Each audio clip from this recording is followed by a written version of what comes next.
Julian, born Flavius Claudius Julianus, was born in 331 AD. He would be a successful military commander and the last pagan emperor. Christian sources would give him the name the Apostate due to his paganness and not following the Christian tradition. He would grow up and be a Christian.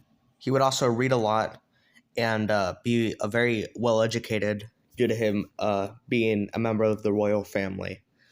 And when he was about 20, or at his young age, he would convert to paganism and abandon Christianity. And by the time of his ascension to Caesar, he would be the last living male heir of the Constantinian line due to the death of Gallus and Nepetianus, leaving only him and Constantius II. So in 355, after Constantius put down the rebellion of Magnentius, he wanted a representative in Gaul, so he chose Julian. Julian would turn out to be a really effective administrator and would be very successful as a general against his campaigns against the Germanic tribes, where he would win a crushing, decisive victory against the Alemanni at the Battle of Strasbourg. And this would stabilize the region, as it had been pretty unstable due to the civil wars, and the Gauls' loyalty was not exactly well known.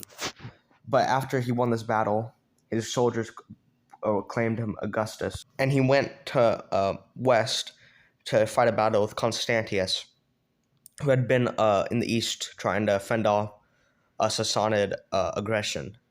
So he marched west, but while they were trying to group up to fight a battle, Constantius would die. This would leave a pretty bloodless civil war and the ascension of Julian the Apostate as Augustus, as he would be the sole ruler of the empire for about 2 years. The thing that Julian the Apostate is most well known for is his conversion to paganism and him being the last Roman emperor that was pagan.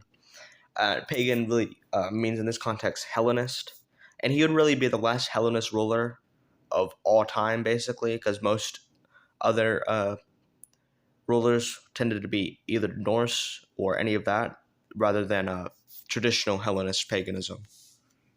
So after the death of him, paganism would still be around until like the 7th century, and there would still be traditional pagans around.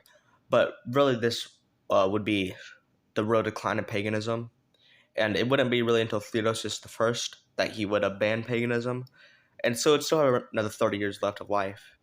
But overall, this shows the death of paganism, and at least Hellenist paganism, and so that's what he's most well known for. He also returned to the Augustan form. Really, ever since Marcus Aurelius, the Principate has been dead, but it really wasn't until officially like Diocletian that the Dominate started. Some people consider Commodus the last Principate, but it was really Marcus Aurelius who was the last good one. But he would return to this. He would be really humble and would just be like a first senator among men rather than like this living god or a divine person from God.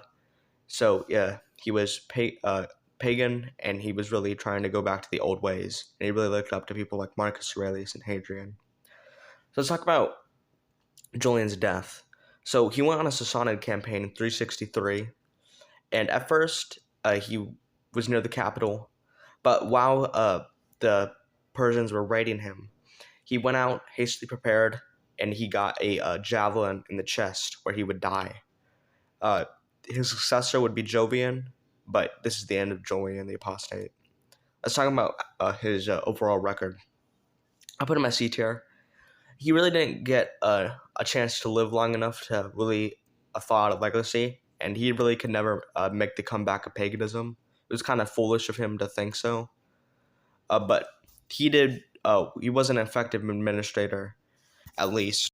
But upon the death of Julian in 353, I think this really marks the end of any chance of going back to how it originally was under Augustus, and really the last hoorah of the old Roman Empire. So that's the end of the video. Subscribe, like, comment, and goodbye.